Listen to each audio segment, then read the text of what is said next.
ದ್ವಿತೀಯ PUCಯ ಒಂದು ಸಮಾಜಶಾಸ್ತ್ರ. ಈ ಸಮಾಜಶಾಸ್ತ್ರದ ಒಂದು ಪಾಸಿಂಗ್ ಪ್ಯಾಕೇಜ್ ಇದು. ಈ ಒಂದು ಪಾಸಿಂಗ್ ಪ್ಯಾಕೇಜಲ್ಲಿ ನಾನು ಈಗಾಗಲೇ ಹಿಂದಿನ ವಿಡಿಯೋಗಳಲ್ಲಿ 1ನೆಯ ಅಂಕಗಳು ಮತ್ತು 2 ಅಂಕದ ಪ್ರಶ್ನೋತ್ತರಗಳನ್ನು ಕೊಟ್ಟಿದ್ದೇನೆ. ಈ ಒಂದು ವಿಡಿಯೋದಲ್ಲಿ 5 ಅಂಕದ ಪ್ರಶ್ನೋತ್ತರಗಳನ್ನು ನೋಡ್ತಾ ಹೋಗೋಣ. ಅಧ್ಯಾಯ 1 ಭಾರತೀಯ ಸಮಾಜದ ನಿರ್ಮಾಣ ಮತ್ತು ಜನಸಂಖ್ಯಾಶಾಸ್ತ್ರ. ಈ ಒಂದು ಇಲ್ಲಿರುವಂತಹ ಪ್ರಶ್ನೋತ್ತರಗಳನ್ನು ನೀವು ಅಭ್ಯಾಸ ಮಾಡೋದ್ರಿಂದ ಸುಲಭವಾಗಿ ಪರೀಕ್ಷೆಯಲ್ಲಿ ಉತ್ತರಿಸಬಹುದು ಅನ್ನುವಂತಹ ಉದ್ದೇಶದಿಂದ ಈ ಒಂದು ವಿಡಿಯೋವನ್ನು ಮಾಡ್ತಾ ಇದ್ದೇನೆ. ಹಾಗಿದ್ರೆ 5 ಮತ್ತು 10 ಅಂಕದ ಪ್ರಶ್ನೋತ್ತರಗಳನ್ನು ಈ ಒಂದು ವಿಡಿಯೋದಲ್ಲಿ ನೋಡೋಣ.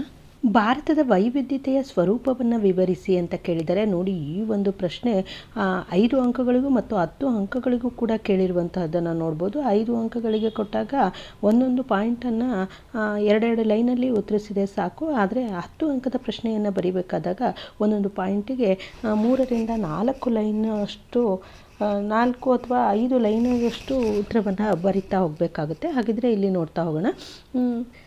ಭಾರತದ ವೈವಿಧ್ಯತೆಯ ಸ್ವರೂಪವನ್ನು ವಿವರಿಸಿ ಅಂತ ಕೇಳಿದರೆ, ಅದನ್ನೇ ಇನ್ನೊಂದು ರೀತಿಯಲ್ಲಿ ಕೇಳಿದರೆ ವೈವಿಧ್ಯತೆಯನ್ನು ವ್ಯಾಖ್ಯಾನಿಸಿ ಮತ್ತು ಭಾರತದಲ್ಲಿ ಕಾಣುವ ವೈವಿಧ್ಯತೆಯ ವಿಧಗಳನ್ನು ವಿವರಿಸಿ ಅಂತ ಕೇಳಿದರೆ, ಜನಸಮೂಹವೊಂದರಲ್ಲಿ ಭೌಗೋಳಿಕ, ಧಾರ್ಮಿಕ, ಭಾಷೆ, ಜನಾಂಗೀಯ ಮತ್ತು ಸಾಂಸ್ಕೃತಿಕ ವ್ಯತ್ಯಾಸ ಮತ್ತು ಭಿನ್ನತೆಯನ್ನು ವೈವಿಧ್ಯತೆ ಅಂತ ಹೇಳ್ಬಿಟ್ಟು ಕರೀತಾರೆ. ಹಾಗಿದ್ರೆ ಅದರಲ್ಲಿ ಬರುವಂತಹ ಅಂಶಗಳು ಯಾವುವು ಅಂದರೆ, ಯಾವ್ಯಾವ ವೈವಿಧ್ಯತೆಗಳನ್ನು ಅಂತಂದರೆ ಪ್ರಾಂತೀಯ ವೈವಿಧ್ಯತೆ ಇರ್ಬೋದು, ಭಾಷಾ ವೈವಿಧ್ಯತೆ ಇರ್ಬೋದು, ಧಾರ್ಮಿಕ ವೈವಿಧ್ಯತೆ, ಸಾಂಸ್ಕೃತಿಕ ವೈವಿಧ್ಯತೆ ಮತ್ತು ಜನಾಂಗೀಯ ವಿಭಿನ್ನತೆಗಳು ಮತ್ತು ಜಾತಿ ವೈವಿಧ್ಯತೆ. ಇವು ಪಾಯಿಂಟ್ಸ್ಗಳಿದಾವಲ್ಲ, ಇವುಗಳನ್ನ ಕುರಿತು ನೀವು ವಿವರಿಸಬೇಕಾಗುತ್ತೆ. ಹಾಗೆ ಭಾರತದ ಏಕತೆಯ ಸ್ವರೂಪವನ್ನು ವಿವರಿಸಿ ಅಂತ ಕೇಳಿದರೆ, ಅದು ಪ್ರಾಂತೀಯ ಏಕತೆ, ಭಾಷಾ ಏಕತೆ, ಧಾರ್ಮಿಕ ಏಕತೆ, ಸಾಂಸ್ಕೃತಿಕ ಏಕತೆ, ಹಾಗೆ ಇವಿಷ್ಟು ಪಾಯಿಂಟ್ಸ್ಗಳನ್ನು ನೀವು ವಿವರಿಸಬೇಕಾಗತ್ತೆ. ಇನ್ನು ಮುಂದಿನ ಒಂದು ಪ್ರಶ್ನೆ, ಭಾರತದ ಜನಸಂಖ್ಯಾ ಶಾಸ್ತ್ರೀಯ ಚಿತ್ರಣದ ಯಾವುದಾದರೂ 5 ಲಕ್ಷಣಗಳನ್ನು ಬರೆಯಿರಿ ಅಂತ ಕೇಳಿದರೆ, ಹಾಗೆ ಅದನ್ನೇ ಇನ್ನೊಂದು ರೀತಿಯಲ್ಲಿ ಕೇಳ್ಬೋದು. ಜನಸಂಖ್ಯಾಶಾಸ್ತ್ರವನ್ನು ವ್ಯಾಖ್ಯಾನಿಸಿ ಮತ್ತು ಭಾರತದ ಜನಸಂಖ್ಯಾಶಾಸ್ತ್ರೀಯ ಚಿತ್ರಣದ ಪ್ರಮುಖ ಲಕ್ಷಣಗಳನ್ನು ವಿವರಿಸಿ ಅಂತ ಕೇಳಿದರೆ, ಅವುಗಳಿಗೆ ನೋಡಿ, ಇದು ಕೂಡ ಅತ್ಯಂತ ಇಂಪಾರ್ಟೆಂಟ್ ಆಗಿರುವಂತಹ ಪ್ರಶ್ನೆ. ಇದನ್ನು 5 ಅಂಕಗಳಿಗೂ ಕೂಡ ಕೇಳಬಹುದು, ಹಾಗೆ 10 ಅಂಕಗಳಿಗೂ ಕೂಡ ಕೇಳಬಹುದು.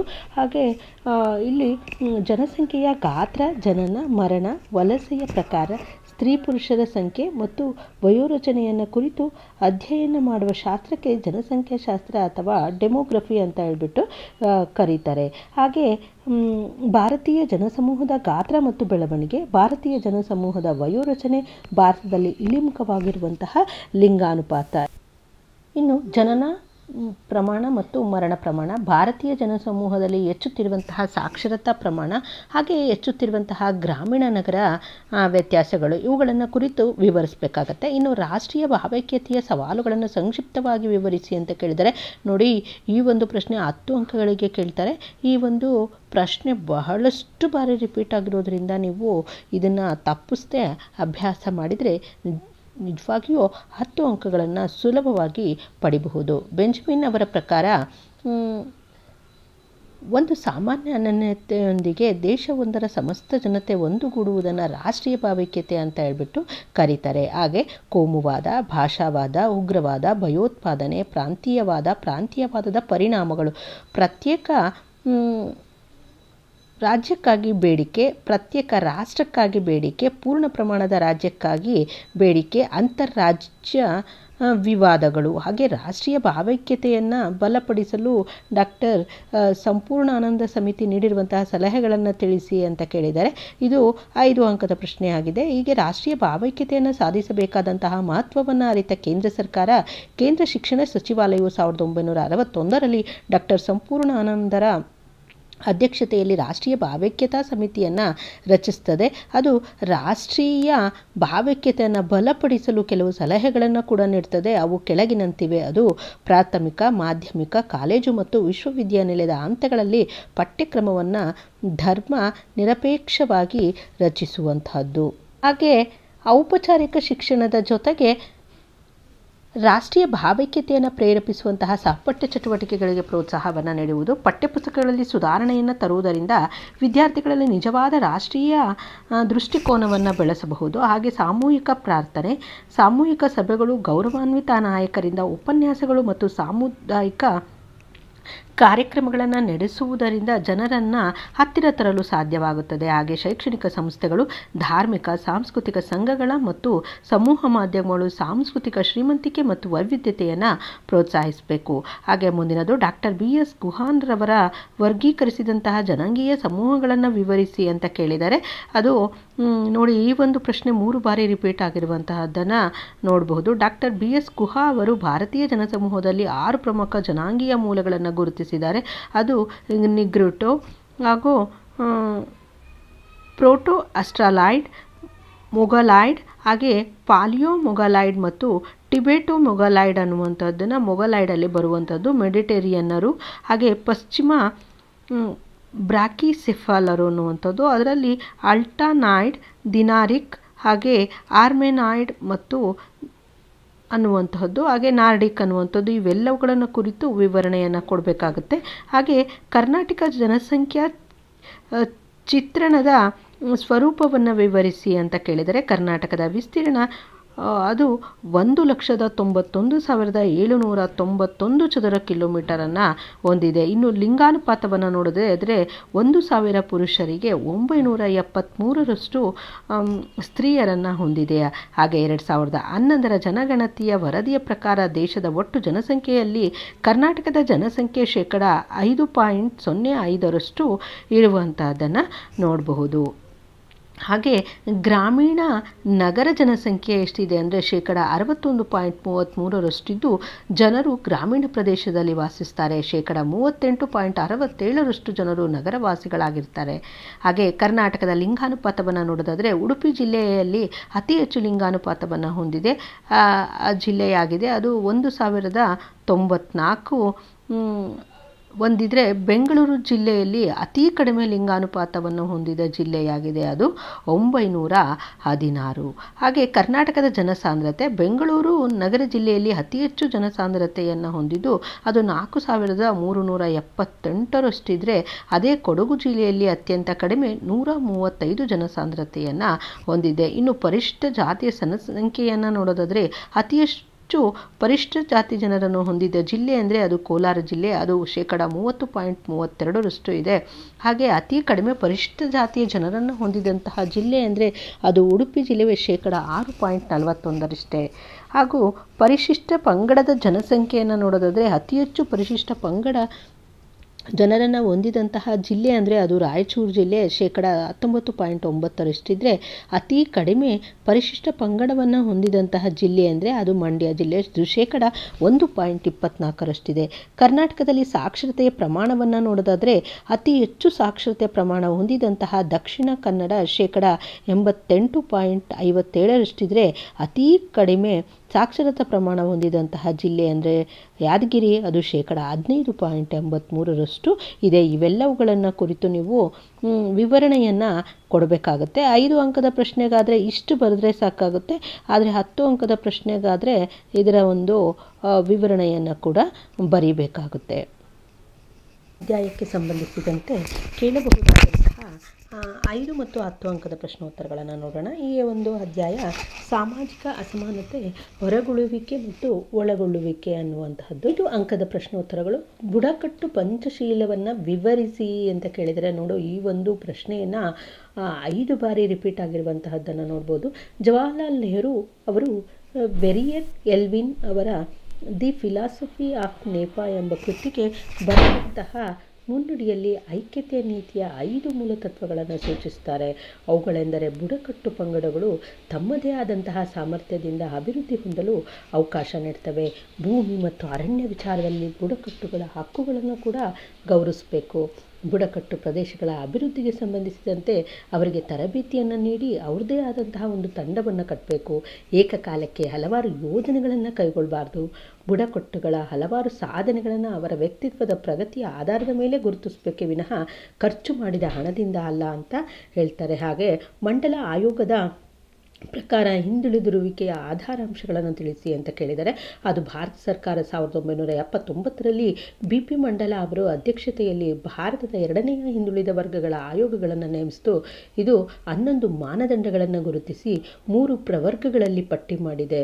ಅದು ಸಾಮಾಜಿಕ ಮಾನದಂಡ, ಶೈಕ್ಷಣಿಕ ಮಾನದಂಡ, ಹಾಗೆ ಆರ್ಥಿಕ ಮಾನದಂಡ ಮುಂದಿನದು ಬ್ರಿಟಿಷ್ ಅವಧಿಯಲ್ಲಿ ಜಾತಿ ವ್ಯವಸ್ಥೆಯಲ್ಲಿ ಉಂಟಾದಂತಹ ಬದಲಾವಣೆಗಳನ್ನು ಸಂಕ್ಷಿಪ್ತವಾಗಿ ವಿವರಿಸಿ ಅಂತ ಕೇಳಿದರೆ ನೋಡಿ, ಇದು ಕೂಡ ಅತ್ಯಂತ ಇಂಪಾರ್ಟೆಂಟ್ ಆಗಿರುವಂತಹ ಪ್ರಶ್ನೆ. ಸಾರ್ವತ್ರಿಕ ಕಾನೂನುಗಳ ಪರಿಚಯವನ್ನು ಮಾಡಬೇಕು, ಆಂಗ್ಲ ಶಿಕ್ಷಣದ ಪ್ರಭಾವ ಏನಾಯಿತು ಅನ್ನುವಂಥದ್ದನ್ನು ಬರೀಬೇಕು, ಇನ್ನು ಸಾಮಾಜಿಕ ಸುಧಾರಣಾ ಚಳವಳಿಯ ಪ್ರಭಾವ ಹೇಗಾಯಿತು, ಹಾಗೆ ಹೊಸ ಸಾಮಾಜಿಕ ವ್ಯವಸ್ಥೆಯ ಪರಿಚಯವನ್ನು ಬರೀಬೇಕಾಗುತ್ತೆ, ಸ್ವಾತಂತ್ರ್ಯ ಚಳವಳಿಯಿಂದ ಆದಂತಹ ಪ್ರಭಾವವೇನು ಅನ್ನುವಂಥದ್ದನ್ನು ಬರೀಬೇಕಾಗುತ್ತೆ, ಇನ್ನು ಔದ್ಯೋಗೀಕರಣ ಮತ್ತು ನಗರೀಕರಣದ ಪ್ರಭಾವವನ್ನು ಕುರಿತು ಕೂಡ ಇಲ್ಲಿ ವಿವರಣೆಯನ್ನು ಕೊಡಬೇಕಾಗುತ್ತೆ. ಹಾಗೆ ಭಾರತದಲ್ಲಿ ಬುಡಕಟ್ಟು ಜನಾಂಗಗಳ ಭೌಗೋಳಿಕ ಹಂಚಿಕೆಯನ್ನು ವಿವರಿಸಿ ಅಂತ ಕೇಳಿದರೆ ಅದು ಉತ್ತರ ಮತ್ತು ಈಶಾನ್ಯ ವಲಯದ ಬುಡಕಟ್ಟುಗಳು ಗುರಂಗ್, ಲಿಂಬು, ಲೆಪ್ಚಾ, ರಾಭಾ ಮತ್ತು ಕಚರಿ, ಗಾರೋ ಹಾಗೂ ಕಾಸಿ, ನಾಗ ಅನ್ನುವಂತಹದ್ದು. ಮಧ್ಯವಲಯ ಗೊಂಡರು, ಬಿಲ್ಲರು, ಸಂತಾರು, ಹೋ, ಕೊಂಡ್, ಹಾಗೆ ಖರಿಯಾ, ಸವಾರ ಮತ್ತು ಮುಂಡ ಅನ್ನುವಂತಹದ್ದು. ದಕ್ಷಿಣ ವಲಯದಲ್ಲಿ ಬರುವಂಥದ್ದು ಚೆಂಚು, ಕೋಟ, ಕುರುಂಬ, ಬಡಗ, ತೋಡ, ಕಾಡರ, ಸೋಲಿಗ, ಇರುಳ, ಕಾಡು ಕುರುಬ, ಜೇನು ಕುರುಬ, ಹಕ್ಕಿ ಪಿಕ್ಕಿ. ಹಾಗೆ ಮುಂದಿನದು ಪರಿಶಿಷ್ಟ ಜಾತಿ. ಇವುಗಳನ್ನು ಕುರಿತು ನೀವು ಕೆಲವು ಉದಾಹರಣೆಗಳನ್ನು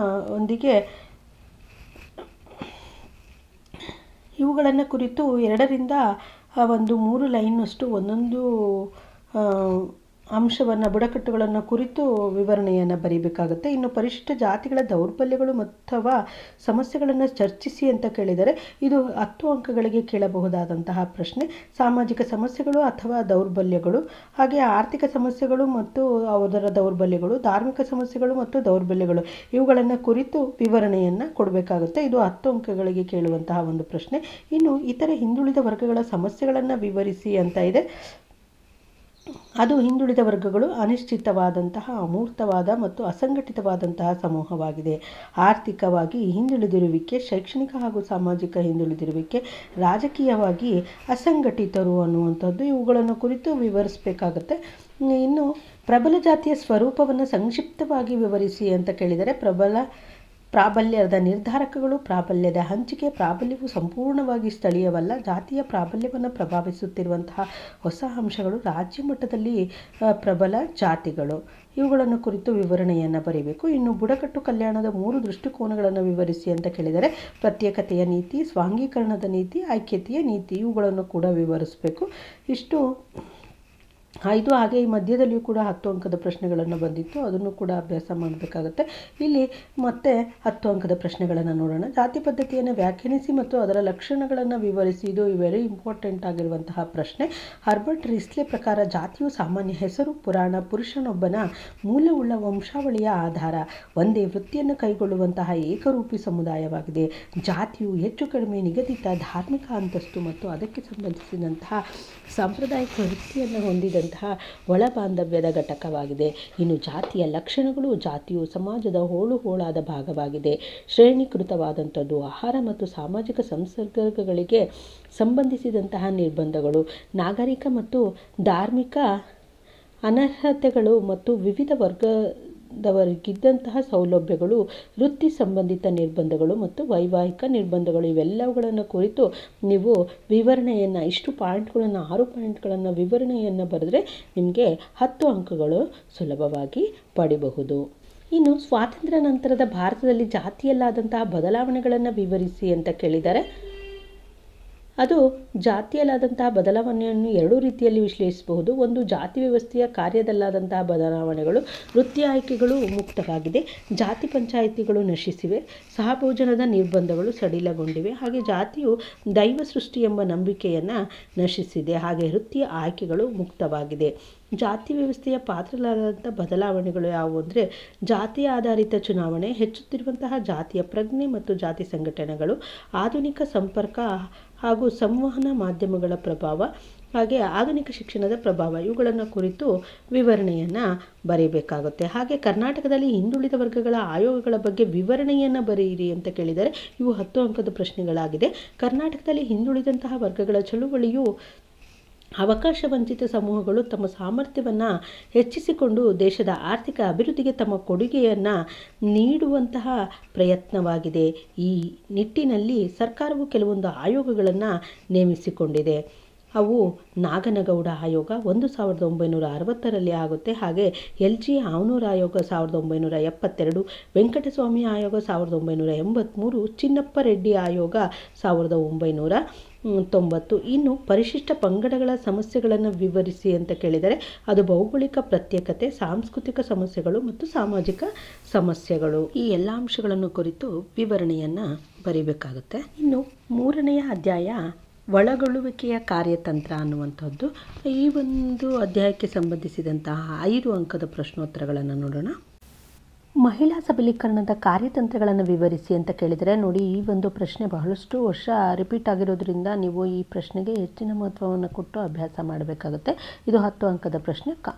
10 ಅಂಕದ ಪ್ರಶ್ನೆಗೂ ಕೂಡ ಕೇಳಬಹುದಾದಂತಹದ್ದು ಕಾನೂನಾತ್ಮಕ ತಂತ್ರಗಳು, ಸಾಮಾಜಿಕ ತಂತ್ರಗಳು, ಹಾಗೆ ಆರ್ಥಿಕ ತಂತ್ರಗಳು, ರಾಷ್ಟ್ರೀಯ ಮಹಿಳಾ ಆಯೋಗ, ಇವುಗಳನ್ನು ಕುರಿತು ನೀವು ವಿವರಣೆಯನ್ನು ಕೊಡಬೇಕಾಗುತ್ತೆ. ನೋಡಿ, ಅಂಕಗಳನ್ನು ಅನುಸರಿಸಿ ನೀವು ಬರೀಬೇಕಾಗುತ್ತೆ. 5 ಅಂಕಗಳಿಗಾದರೆ 1-2 ಲೈನಲ್ಲಿ ಒಂದೊಂದು 2-2 ಲೈನನ್ನು ಬರೆದ್ರೆ ಸಾಕಾಗುತ್ತೆ. ಆದರೆ 10 ಅಂಕಗಳಿಗೆ ಕೇಳಿದರೆ ನೀವು 4ರಿಂದ 5 ಲೈನಷ್ಟು ಒಂದೊಂದು ಅಂಶಕ್ಕೂ ಕೂಡ ಬರೀಬೇಕಾಗುತ್ತೆ. ಹಾಗೆ ಮುಂದಿನದು ಲಿಂಗ ತಾರತಮ್ಯದ ಬಗ್ಗೆ ಒಂದು ಲಘು ಟಿಪ್ಪಣಿ ಬರೆಯಿರಿ ಅಂತ ಕೇಳಿದರೆ, ಲಿಂಗದ ಅಂದರೆ ಗಂಡು ಹೆಣ್ಣು ಆಧಾರದ ಮೇಲೆ ಮೇಲು ಕೀಳು ಎಂದು ಭೇದ ಭಾವ ಮಾಡುವುದನ್ನು ಲಿಂಗ ತಾರತಮ್ಯ ಅಂತ ಹೇಳ್ಬಿಟ್ಟು ಕರೀತಾರೆ. ಪುರುಷ ಪ್ರಧಾನ ಸಮಾಜದಲ್ಲಿ ಪುರುಷರ ಪಾತ್ರಗಳಿಗೆ ಉನ್ನತ ಅಂತಸ್ತನ್ನು ನೀಡಲಾಗ್ತದೆ, ಅಲ್ಲದೆ ಸ್ತ್ರೀಯರಿಗೆ ಕೆಳ ಅಂತಸ್ತನ್ನು ನೀಡಲಾಗುತ್ತದೆ. ಪಿತೃಪ್ರಧಾನ ವ್ಯವಸ್ಥೆಯಲ್ಲಿ ಪುರುಷರ ಆಸಕ್ತಿಗಳಿಗೆ ಪ್ರಾಶಸ್ತ್ಯವನ್ನು ನೀಡಲಾಗುತ್ತದೆ. ಪುರುಷರು ಉತ್ಪಾದನಾ ಕಾರ್ಯವನ್ನು ಹಾಗೂ ಸ್ತ್ರೀಯರು ಪ್ರಜೋತ್ಪತ್ತಿಯ ಕಾರ್ಯವನ್ನು ನಿರ್ವಹಿಸುವುದು ಸಾಮಾನ್ಯವಾದಂತಹ ಲಿಂಗಾಧಾರಿತವಾದ ಪಾತ್ರವಾಗಿದೆ.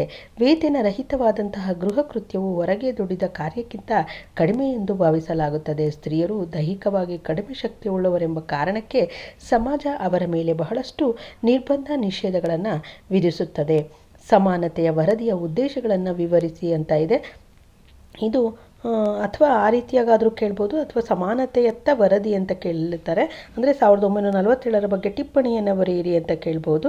ಮಹಿಳೆಯರ ಸಾಮಾಜಿಕ ಅಂತಸ್ತು, ಶಿಕ್ಷಣ ಮತ್ತು ಉದ್ಯೋಗಗಳ ಮೇಲೆ ಪ್ರಭಾವ ಬೀರುವಂತಹ ಸಂವಿಧಾನಾತ್ಮಕ, ಕಾನೂನಾತ್ಮಕ ಮತ್ತು ಆಡಳಿತಾತ್ಮಕ ಅವಕಾಶಗಳ ಪರಿಶೀಲನೆ, ಹಾಗೆ ಈ ಸೌಲಭ್ಯಗಳು ದೇಶದ ಗ್ರಾಮೀಣ ಭಾಗದ ಮಹಿಳೆಯರ ಅಂತಸ್ತಿನ ಮೇಲೆ ಬೀರಿದಂತಹ ಪ್ರಭಾವವನ್ನು ಮೌಲ್ಯಮಾಪನ ಮಾಡುವುದು ಹಾಗೂ ಇನ್ನು ಪರಿಣಾಮಕಾರಿಯಾದ ಕಾರ್ಯಕ್ರಮಗಳನ್ನು ಕುರಿತು ಸಲಹೆಯನ್ನು ನೀಡುವಂತಹದ್ದು.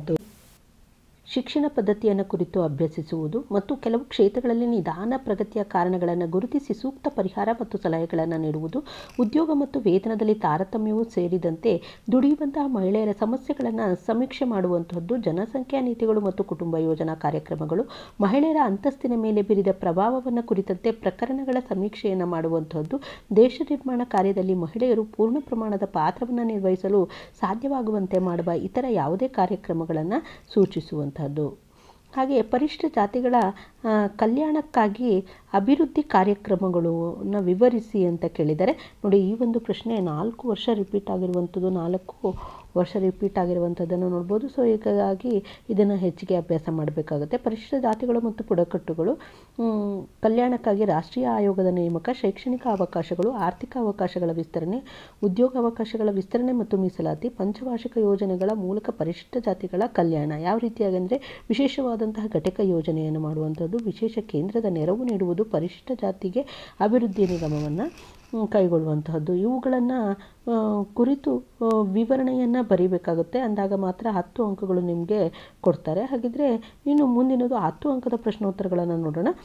ಪರಿಶಿಷ್ಟ ಜಾತಿ ಮತ್ತು ಪರಿಶಿಷ್ಟ ಪಂಗಡಗಳ ಕಲ್ಯಾಣಕ್ಕಾಗಿ ಕೈಗೊಳ್ಳಲಾದಂತಹ ಯಾವುದಾದರೂ ಸಂವಿಧಾನಾತ್ಮಕ ಕಾರ್ಯಗಳನ್ನು ತಿಳಿಸಿ ಅಂತ ಕೇಳಿದರೆ ಅವು 15ನೇ ಕಲಂ ಭಾರತದ ಯಾವುದೇ ನಾಗರಿಕರನ್ನು ಧರ್ಮ, ಜನಾಂಗ, ಜಾತಿ, ಲಿಂಗ, ಜನ್ಮಸ್ಥಳ ಮುಂತಾದ ಆಧಾರಗಳ ಮೇಲೆ ತಾರತಮ್ಯವನ್ನು ಮಾಡುವಂತೆ ಇಲ್ಲ. ಹಾಗೆ 16ನೇ ಕಲಂನ ಪ್ರಕಾರ ಸರ್ಕಾರದ ಎಲ್ಲ ನೇಮಕಾತಿಗಳಲ್ಲಿ ಎಲ್ಲ ನಾಗರಿಕರಿಗೂ ಕೂಡ ಸಮಾನವಾದಂತಹ ಅವಕಾಶವನ್ನು ಕಲ್ಪಿಸುವುದು. 17ನೇ ಕಲಮು ಅಸ್ಪೃಶ್ಯತೆಯನ್ನು ನಿಷೇಧಿಸುತ್ತದೆ. ಹಾಗೆ 23ನೇ ಕಲಮು ಮಾನವ ಸಾಗಾಣಿಕೆ ಮತ್ತು ಬಲವಂತದ ದುಡಿಮೆ ಕಾನೂನು ಬಾಹಿರ. ಹಾಗೆ 25ನೇ ಬಿ ಕಲಮು ಸಾರ್ವಜನಿಕವಾದ ಯಾವುದೇ ಹಿಂದೂ ಧಾರ್ಮಿಕ ಸಂಸ್ಥೆಗಳು ಎಲ್ಲ ಹಿಂದೂಗಳಿಗೆ ಮುಕ್ತವಾದಂತಹ ಪ್ರವೇಶವನ್ನು ನೀಡುವುದು.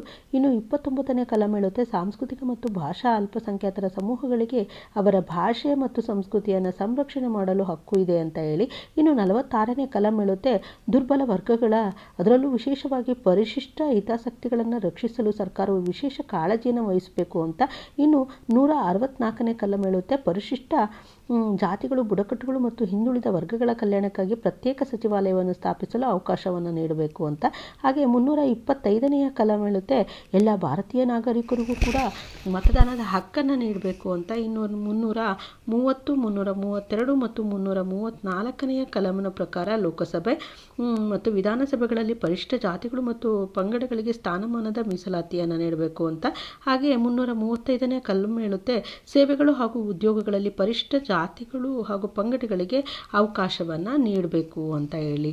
ಇಷ್ಟು ಅಂಶಗಳು ನೀವು ಬರೆದ್ರೆ 10 ಅಂಕಗಳು ಸಿಗುತ್ತೆ. ಹಾಗೆ ಮುಂದಿನ ಪ್ರಶ್ನೆ, ಭಾರತದಲ್ಲಿ ಕೈಗೊಳ್ಳಲಾದಂತಹ ಬುಡಕಟ್ಟು ಕಲ್ಯಾಣ ಕಾರ್ಯಕ್ರಮಗಳನ್ನು ವಿವರಿಸಿ ಅಂತ ಕೇಳಿದರೆ ಅದು ಆರ್ಥಿಕ ಕಾರ್ಯಕ್ರಮಗಳು ಮತ್ತು ಶೈಕ್ಷಣಿಕ ಕಾರ್ಯಕ್ರಮಗಳು ಮತ್ತು ಸಂಶೋಧನಾ ಕಾರ್ಯಕ್ರಮಗಳು ಹಾಗೂ ಆರೋಗ್ಯ, ವಸತಿ ಮತ್ತಿತರ ಯೋಜನೆಗಳಂತ ಇದೆ. ಅದರಲ್ಲಿ ಆರ್ಥಿಕ ಕಾರ್ಯಗಳಲ್ಲಿ 20 ಅಂಶಗಳ ಕಾರ್ಯಕ್ರಮಗಳು, ಲ್ಯಾಂಪ್ಸ್ ಮತ್ತು ಟ್ರೈಫೆಡ್ಗಳ ಸ್ಥಾಪನೆ ಮತ್ತು ಕೃಷಿ ಕಾರ್ಯಕ್ಕೆ ನೆರವು, ಈ ಎಲ್ಲ ಅಂಶಗಳನ್ನು ಕುರಿತು ವಿವರಣೆಯನ್ನು ಬರೀಬೇಕಾಗುತ್ತೆ. ಅಸ್ಪೃಶ್ಯತೆಯ ನಿವಾರಣೆಯಲ್ಲಿ ಗಾಂಧೀಜಿ ಹಾಗೂ ಡಾಕ್ಟರ್ ಅಂಬೇಡ್ಕರ್ ಅವರ ಪಾತ್ರವನ್ನು ವಿವರಿಸಿ ಅಂತ ಕೇಳಿದ್ದಾರೆ. ಸ್ವಾತಂತ್ರ್ಯ ಚಳವಳಿ ಮತ್ತು ಅಸ್ಪೃಶ್ಯತೆಯ ನಿವಾರಣೆಗಳೆರಡೂ ಗಾಂಧೀಜಿಯವರ ಆದ್ಯತೆಗಳಾಗಿದ್ದವು.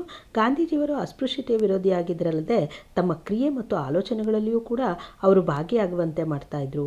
ಹರಿಜನ ಮತ್ತು ಯಂಗ್ ಇಂಡಿಯಾ ಪತ್ರಿಕೆಗಳಲ್ಲಿ ಹರಿಜನ ಸ್ಥಿತಿಗತಿಗಳನ್ನು ಕುರಿತು ಸಾಕಷ್ಟು ಲೇಖನಗಳನ್ನು ಕೂಡ ಬರೆದು ಜಾಗೃತಿಯನ್ನು ಮೂಡಿಸಿದರು.